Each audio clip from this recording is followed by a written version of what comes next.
Lotika blogs fix easy की बोलती कहानियों में आज हम सुनते हैं पटना की एक कहानीकारा अंजू ओझा जी की लिखी कहानी बुढ़ापे की कशिश। और इस कहानी को हमेशा की तरह सुना मैं रही हूँ लोतिका। तो चलिए सुनते हैं बुढ़ापे की कशिश। पार्क की बेंच पर बैठे हुए रोज देखता उन्हें एक सभ्य शालीन महिला जो अपने आप में सिमटी रहती।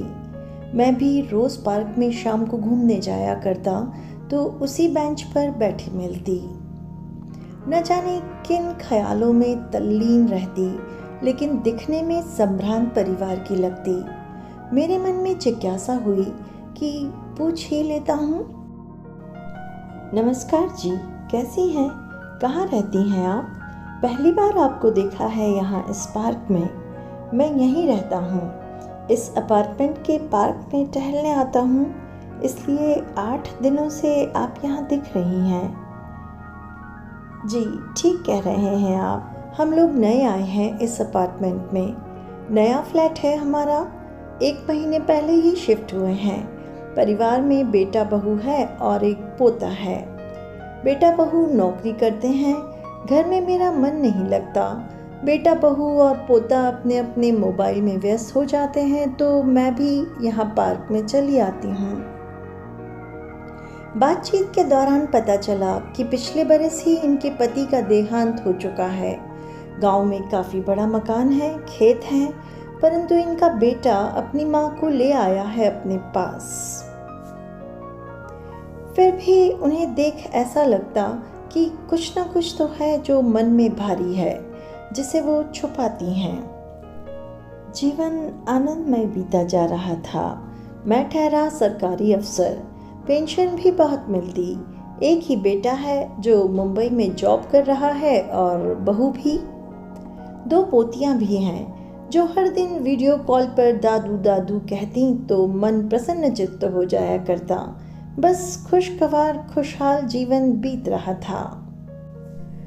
एक दिन मिसेस सिन्हा के चेहरे पर गहरी उदासी दिखी। मुझे भी लगा कि क्या बात है। पूछ बैठा मैं मिसेस सिन्हा को, बेटे बहू ने कुछ कहा क्या? हेलो मिसेस सिन्हा, कैसी हैं आप? मेरा स्वर सुनते ही हड़बड़ा गई। अरे क्या हुआ? जी सुबह सुबह बेटे से बोली कि मुझे गांव जाना है, पर वह जाने नहीं देता। कहता है कि तुम चली जाओगी तो शशांक का ख्याल कौन रखेगा।